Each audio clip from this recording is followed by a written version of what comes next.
हम कविता पढ़ रहे थे नीले पंखों वाली। वह चिड़िया जो, नीले पंखों वाली चिड़िया जो है, कक्षा 6 के पाठ अध्याय प्रथम पढ़ रहे थे। वह चिड़िया जो, उस कविता में कवि ने क्या बताया है वह हम पढ़ेंगे। कवि ने बताया कि उसके स्वभाव में नीले पंखों वाली एक छोटी चिड़िया। कवि के स्वभाव में क्या है? एक नीले पंखों वाली छोटी चिड़िया।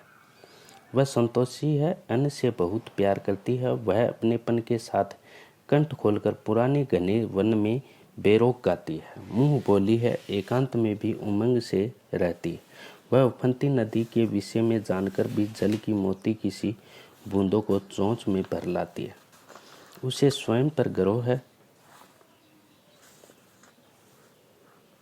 वह साहसी है, उसे नदी से लगाव है। कवि ने अपने भीतर की कल्पित चिड़िया के माध्यम से मनुष्य के महत्वपूर्ण गुणों का उजागर किया है। आगे हम इस अध्याय के प्रश्न उत्तर करेंगे। कविता पढ़कर तुम्हारे मन में जो चिड़िया का जो चित्र उभरता है उस चित्र को कागज पर बनाओ। जो चिड़िया का चित्र बनाना है, इसमें सुनहरी जो नीले पंखों वाली चिड़िया है उस चिड़िया का चित्र बनाना हो। चित्र भी इसी प्रकार बनाना है कि वह साहसी है, परिश्रमी है, मेहनती है, नीले कंठ वाली चिड़िया है, उस तरह का एक चित्र बनाना। दूसरा प्रश्न है तुम्हें कविता का कोई और शीर्षक देना हो तो क्या शीर्षक देना चाहोगे? उपयुक्त शीर्षक सोचकर लिखो।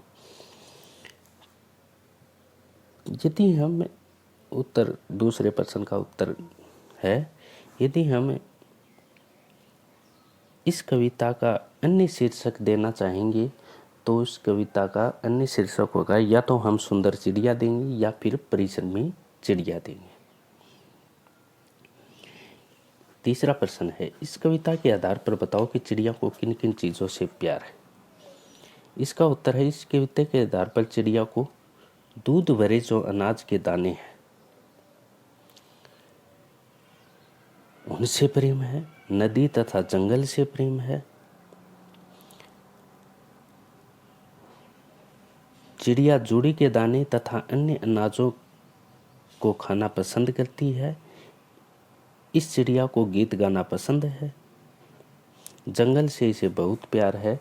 यह नदी से भी बहुत प्यार करती है। इन चीज़ों से इस चिड़िया को, इस नीली चिड़िया को प्यार है।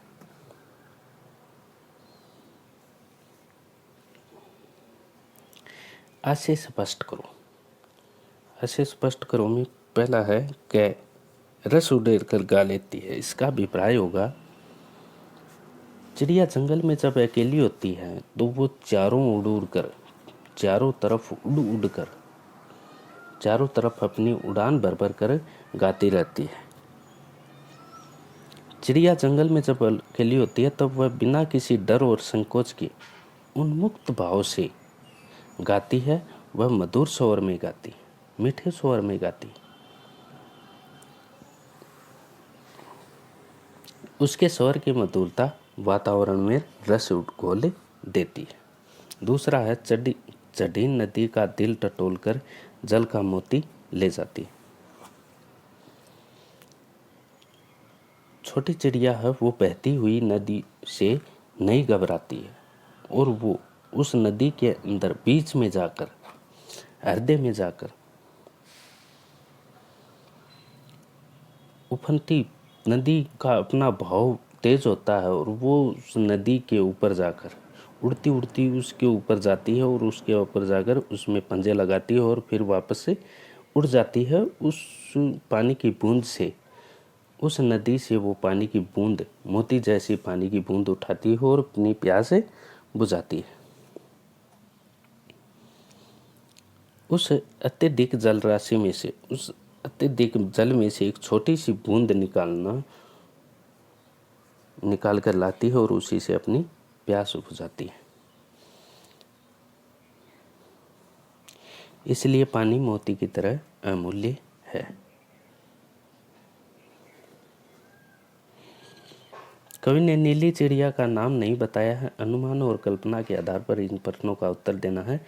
कवि ने नीली चिड़िया का नाम नहीं बताया है, वह कौन सी चिड़िया रही होगी? इस प्रश्न का उत्तर जानने के लिए पक्षी विज्ञानी सालिम अली की पुस्तक भारतीय पक्षी देखो। इनमें ऐसे पक्षी भी शामिल है जो जाड़े में एशिया के उत्तरी भाग और अन्य ठंडे देशों से भारत आते। उनकी पुस्तक को देखकर अनुमान लगा सकते हो कि इस कविता में वर्णित नीली चिड़िया शायद इनमें से कोई एक रही होगी। तो इस अध्याय में वह चिड़िया जो में कौन सी चिड़िया है उसके बारे में हमें पता लगाना है। नीलकंठ, छोटा किलकिला, कबूतर, बड़ा पतरंगा। तो इनमें से नीलकंठ चिड़िया स्टिक बैठता है, क्योंकि कविता में वर्णित जो नीली चिड़िया है वो शायद नीलकंठ रही होगी, क्योंकि उसके शरीर के ज़्यादातर भाग का रंग कैसा है?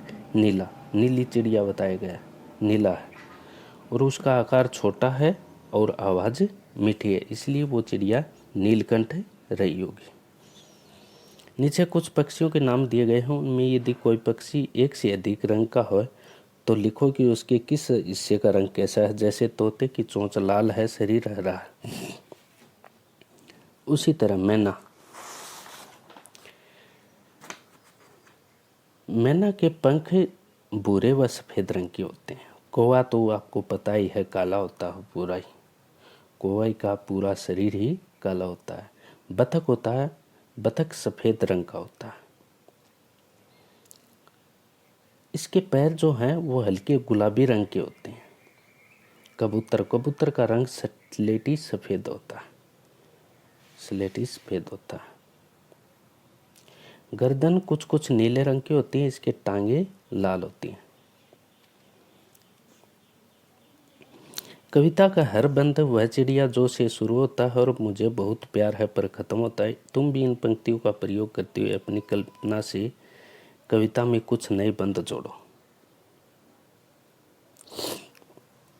जिस तरह की ये कविता है वह चिड़िया जो, उसमें कुछ नए पंक्तियाँ जोड़नी हैं, तो वो नई पंक्ति आप क्या जोड़ेगी? तो वो नई पंक्तियाँ हैं, वह चिड़िया जो ची ची करके सबका मन बहलाती है, नील गगन की सीमा पाने पंख पसारे उड़ जाती है, अपना घर बनाने के लिए घास के तिनके लाती है, वह परिश्रमी चिड़िया सबको परिश्रम का पाठ सिखाती है। ये लाइनें हमें जोड़ सकते हैं। तुम भी ऐसी कल्पना कर सकते हो कि वह फूल का पौधा जो पीली पंखुड़ियों वाला महक रहा मैं हूँ, उसकी विशेषताएं मुझ में है। फूल के बदले वह है कोई दूसरी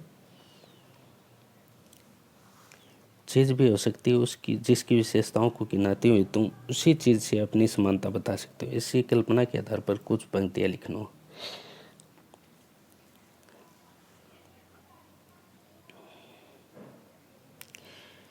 आपको एक छोटी सी कविता की रचना करनी है फूल पर, वो अपनी कल्पना के आधार पर करनी है, सभी बच्चों को करनी है, कॉपी में करनी है। भाषा की बात। पंखों वाली चिड़िया, ऊपर वाली दराज, नीले पंखों वाली चिड़िया, एक तो पंखों वाली चिड़िया, एक नीले पंखों वाली चिड़िया, ऊपर वाली दराज, एक कहेंगे सबसे ऊपर वाली दराज। यह रेखांकित शब्द विशेषण का काम कर रहे हैं। ये शब्द चिड़िया और दराज संज्ञाओं की विशेषता बता रहे हैं। अतः रेखांकित शब्द विशेषण है और चिड़िया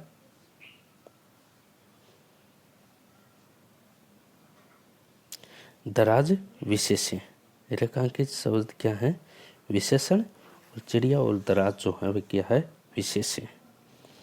यहाँ वाला वाली जोड़कर बनाने वाले कुछ और विशेषण दिए गए हैं। ऊपर दिए गए उदाहरणों की तरह इनके आगे एक एक विशेषण और जोड़ो। जैसे मोरों वाला बाग, मोरों वाला बाग में क्योंकि बाग है वो विशेषण है, मोरों वाला विशेषण है, इसमें एक नया शब्द जोड़ना, एक एक विशेषण और जोड़ना। तो इसमें हम कर देंगे सुनहरे मोरों वाला बाग। पेड़ों वाला बाग, पेड़ों वाला बाग में कर देंगे हरे हरे पेड़ों वाला बाग। फूलों वाली क्यारी में कर देंगे पीले फूलों वाली क्यारियाँ। स्कूल वाला रास्ता में कर देंगे महात्मा गांधी स्कूल वाला रास्ता। हंसने वाला बच्चा में कर देंगे अधिक हंसने वाला बच्चा। मूँछों वाला आदमी में कर देंगे कि घनी मूँछों वाला आदमी। वह चिड़िया जोड़ी के दाने रुचि से खा लेती है, वह चिड़िया रस उड़ेलकर गा लेती है। कविता की इन पंक्तियों में मोटे छापे वाले शब्दों को ध्यान से पढ़ो। पहले वाक्य में रुचि से खाने के ढंग की और दूसरे वाक्य में रस उड़ेलकर गाने के ढंग की विशेषता बता रहे हैं। अतः ये दोनों क्रिया विशेषण हैं। नीचे दिए वाक्यों में कार्य के ढंग या रीति से संबंधित क्रिया विशेषण छाटो। सोनाली जल्दी जल्दी मुंह में लड्डू ठूसने लगी। इसमें क्रिया विशेषण है। क्रिया विशेषण क्रिया की विशेषता बताने वाले शब्दों को क्रिया विशेषण कहते हैं। वे शब्द जो क्रिया की विशेषता बतलाते हैं उन्हें क्रिया विशेषण कहते हैं। तो रुचि से क्रिया विशेषण है, रस उंडेलकर यह क्रिया विशेषण है। इसी तरह अपने को क्रिया विशेषण अलग करने हैं। सोनाली जल्दी जल्दी मुंह में लड्डू ठूसने लगी। यहाँ पर जल्दी जल्दी क्रिया विशेषण है। गेंद लुढ़कती हुई झाड़ियों में चली गई। यहाँ लुढ़कती हुई क्रिया विशेषण है। भूकंप के बाद जनजीवन धीरे धीरे सामान्य होने लगा। यहाँ धीरे धीरे क्रिया विशेषण है। कोई सफेद सी चीज धप से आंगन में गिरी। यहाँ धप से क्रिया विशेषण है। टॉमी फुर्ती से चोर पर झपटा। यहाँ फुर्ती से क्रिया विशेषण है। तेजिंदर सहमकर कोने में बैठ गया। सहमकर क्रिया विशेषण। आज अचानक ठंड बढ़ गई। यहाँ पर अचानक क्रिया विशेषण है।